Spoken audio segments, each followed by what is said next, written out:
It was getting towards sunset, but the shooting happened.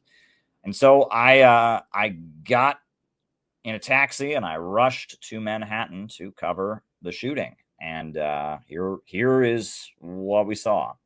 At this point, we have confirmation that 2 law enforcement officers were indeed hit by bullets, and one of those law enforcement officers has died from his injuries. Now, there were apparently a number of people on the scene. As many as 6 people may have been hit by bullets. We now have confirmation that one of the law enforcement officers on the scene has died from gunshot wounds inflicted by the shooter. Now, there is a video of this shooter entering the building, security video showing him entering the Blackstone building, carrying his AR-15 rifle. He was wearing a bulletproof vest, and from what we understand, that shooter is now dead. The FBI is on the scene. We're hearing police helicopters above. There's all kinds of law enforcement vehicles. The actual street where the incident took place is blocked off. We're here pretty close to the police line. This is about as far as you can get. There's caution tape blocking us from getting any further. And at this point, we can confirm that there is one law enforcement officer who has lost their life as a result of the shooting incident in Midtown Manhattan at the Blackstone building, Park Avenue and 51st Street. Yeah. So, 4 people ended up dead. One of them was a law enforcement officer who was a Muslim, actually, a man of Bangladeshi descent who'd become a police officer. Very sad story. He had a pregnant wife. It's very, very sad. I think what's even more interesting, I guess. So first of all, we were there last night. We didn't really know what was happening. We knew there was a shooter in the building. We knew that he'd been seen going into the building with his AR-15 rifle.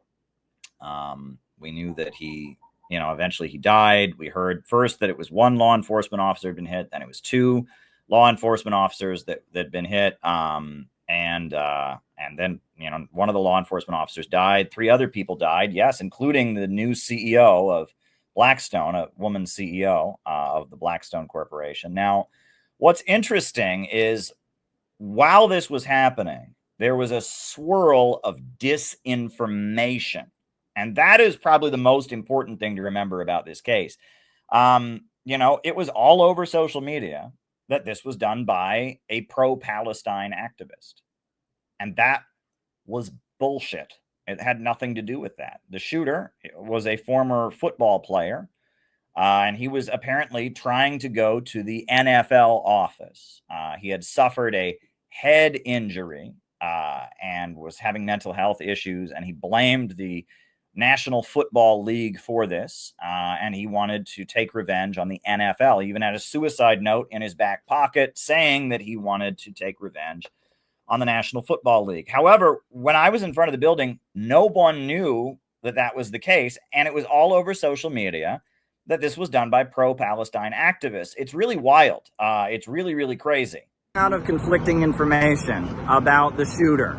There's allegations all across social media that the individual shouted "Free Palestine."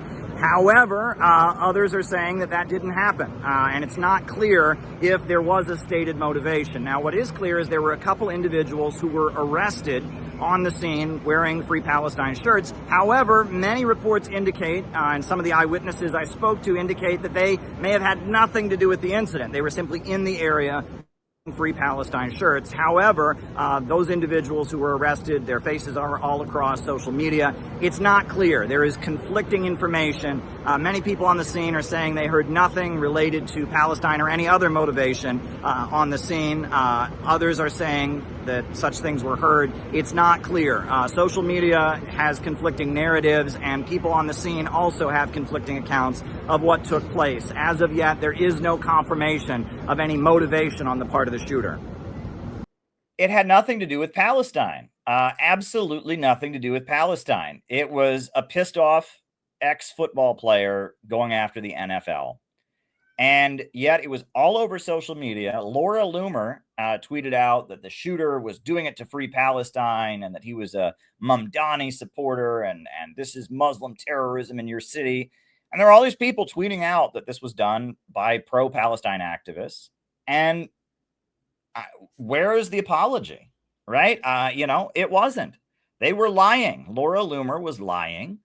It was just a lie. And these people are just, these Zionists are just fine with that. It wasn't actually, it had nothing to do with Palestine. It was a former football player. And all these people were tweeting out that it was a pro-Palestine activist, blaming Mamdani. And in fact, the police officer who died was a Muslim. It wasn't a Muslim who did this. It was a police officer. The police officer who died on the scene trying to protect people was a Muslim himself. Where's the apology? The Zionists are just nasty liars. I've never seen anything like this. It's like, a terrorist attack happens, you blame it on one group of people, and then afterwards they don't delete their tweets even. They leave their tweets up. No shame whatsoever. This isn't all Zionists. There are some Zionists that are, pro-Israel, that are a little bit smarter than that. This is that right-wing layer.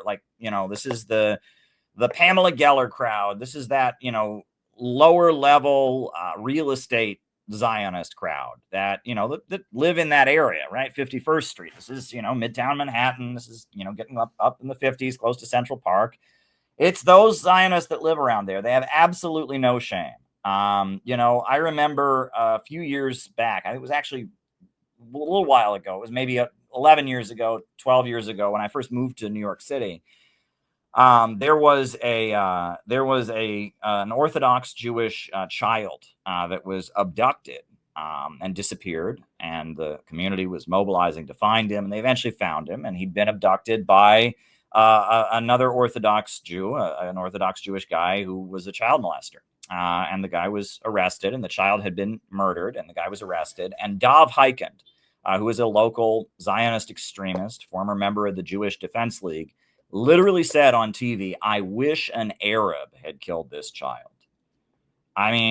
Wow. Those are the words he said. He said on live television, "I wish an Arab had killed this child." How can you talk that way? Right? It's just blatant hate. And here we have Laura Loomer and all these people tweeting out that the shooter was doing it and shouting "Free Palestine," was doing it as a Palestine activist. We turn out it has nothing to do with that. And in fact, the police officer who lost his life trying to stop this mass shooter was a Muslim. If anything, they should have been tweeting, "Great, Muslims protecting our city." And these are the Blue Lives Matter people, right? These are the people that, during the protests and all of that, they loved the police. Well, why are they not sticking up for this Muslim police officer who gave his life to save people from a mass shooter, right? Why? In fact, they were trying to blame people who agree with him and people who share the Islamic beliefs of this Muslim police officer. They're trying to blame them for the shooting. The very same people that say Blue Lives Matter, here you have a blue life, a Muslim police officer dies trying to stop a shooter, and they not only do they not highlight that, but they lie and claim the shooter is a Palestine activist when he's not. It's particularly egregious the way these folks behave. What's also wild is apparently there were a couple people in the area where the shooting was happening who were just walking by wearing Free Palestine shirts, and they were arrested. And their faces were blasted all over social media, claiming that they had something to do with it. Apparently, one pro-Palestine activist was arrested, and he said, "I'm not the active shooter. I have nothing to do with this." And they took pictures of him and say, "Wow, that's why." And a couple people who just happened to be in the area and were wearing pro-Palestine shirts were arrested. That was the basis. So I guess if there's a terrorist attack happening, anyone wearing a pro-Palestine shirt is subject to arrest, even if the terrorist attack has nothing to do with Palestine. That's particularly outrageous. There was a woman on the scene.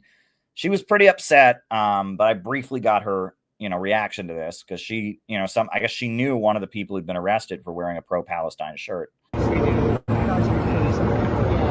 Right, like they're putting their pictures all over the news and saying that they are part of this. And they're saying that Palestine was involved, Sophia was involved. That's also a lie. Okay. I thought, but how come you're not interested in the two arrests they made, my friend?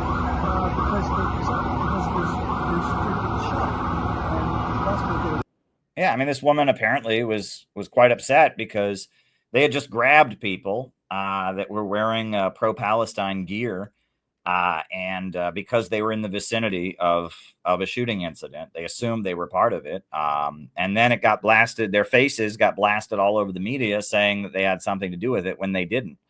That's particularly crazy. And I know that David Fox was in there talking about years of lead.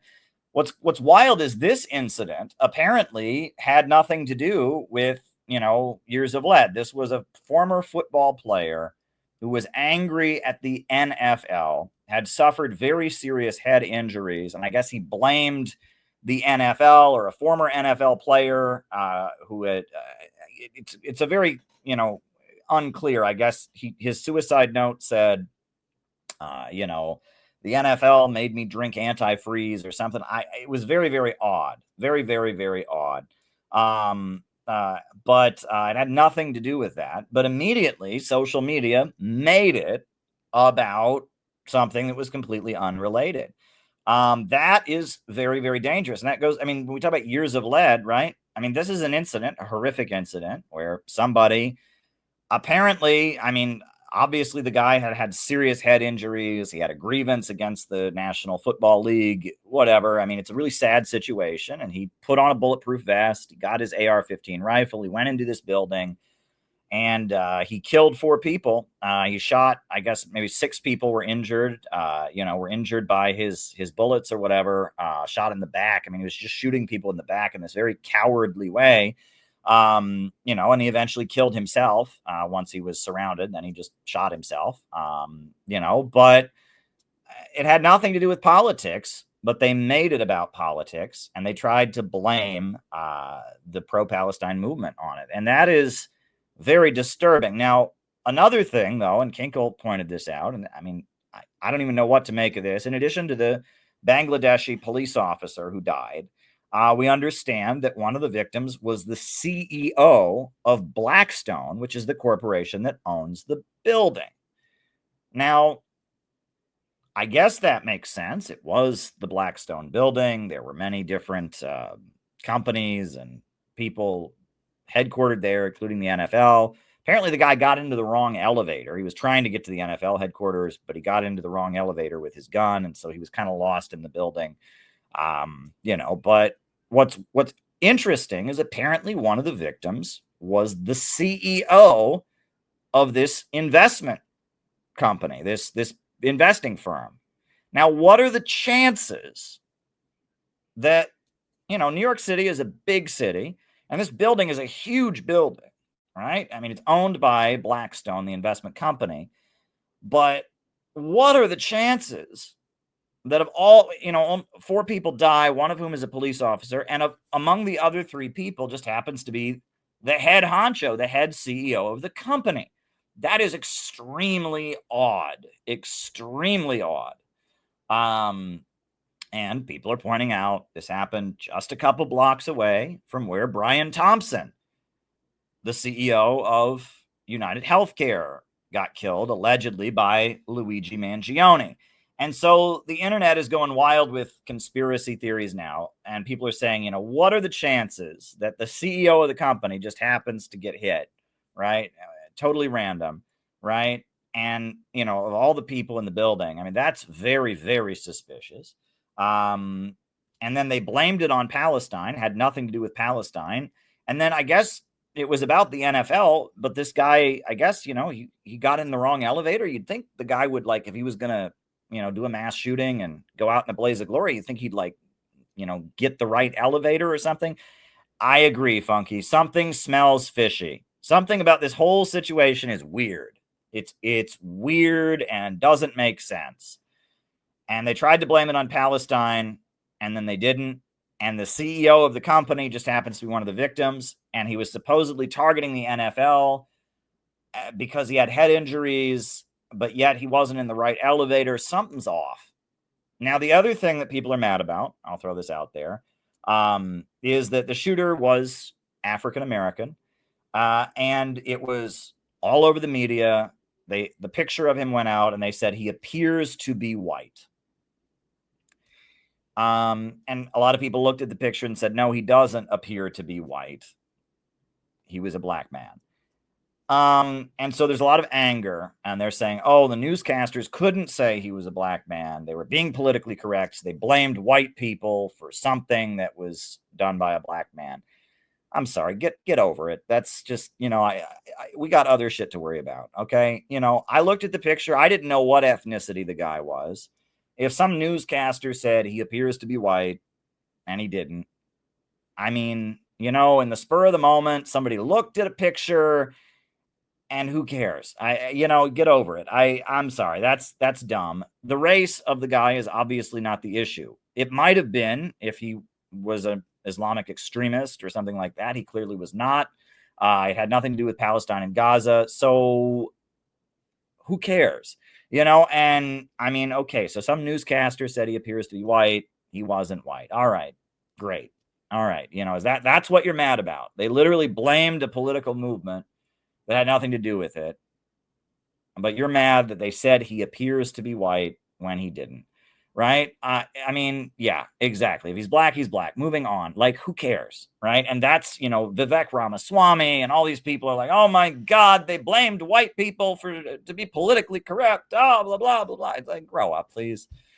That's dumb. But yeah, I was there. I was on the scene. It was hot. And there were a lot of people outside and a lot of police on the scene, anti-terrorism task force and FBI and all kinds of people on the scene. And that's where I was. And that's why I didn't stream for you all last night. I was supposed to stream for you all, but at sunset, I was out in front of, I was out in front of the building and I was reporting on this incident. Again, something smells fishy about the whole thing. Everything sounds completely fishy from beginning to end. But at the end of the day, I don't care. I mean, it is what it is. One thing that I did point out, which is, oh, this is interesting. He got into the wrong elevator because it was badge protected, and the woman came down, and he got into that elevator, according to news reports. Okay, well, again, this guy was planning to take his own life and go out in a blaze of glory. You think he could have planned it? I don't know. The other thing, though, that's worth pointing it out, and I did point this out in some of my reporting, is that Manhattan has the strictest gun control laws of anybody. I mean, there is no corner of this country, I think, that has stricter gun control laws. Maybe Washington, D.C., but that's about it. You cannot have a gun in New York City, right? If you have a gun and you are not a police officer or an armed security guard, they see you with the gun, they jump on you, and you go to jail for like 5 years, right? There's no accidents. It's not a matter of, oh, I didn't realize this was the no gun zone. No, if you bring a gun into Manhattan, ooh, you're in huge trouble. So this guy, he didn't have a little tiny gun he hid in his shirt. He wasn't wearing a big trench coat. This guy had, you've seen the picture. This guy was walking around, right? This guy was walking around with a huge gun drawn, right? I'll put the picture on the screen.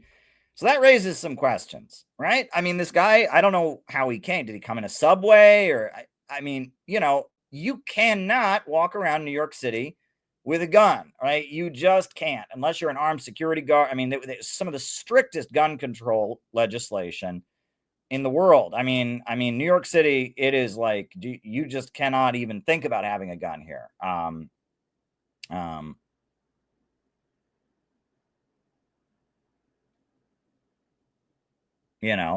So this is how the guy walked into the building. He walked in with this huge AR-15 rifle. And he's walking around on the street with an AR. Nobody said, wait a second, you can't do that. And with all the police and he's on 51st Street and Park Avenue and he's walking around like that. And nobody stopped him and nobody, and it's like, first of all, it says to me that gun control laws are pretty useless. But second of all, it also raises the question of like, again, something fishy is going on here. This guy is walking around with that and nobody says anything. And no one's like, wait a second, hold up. what are you doing that no police officers ran over to him and checked his licensing and what? Really? Something's off.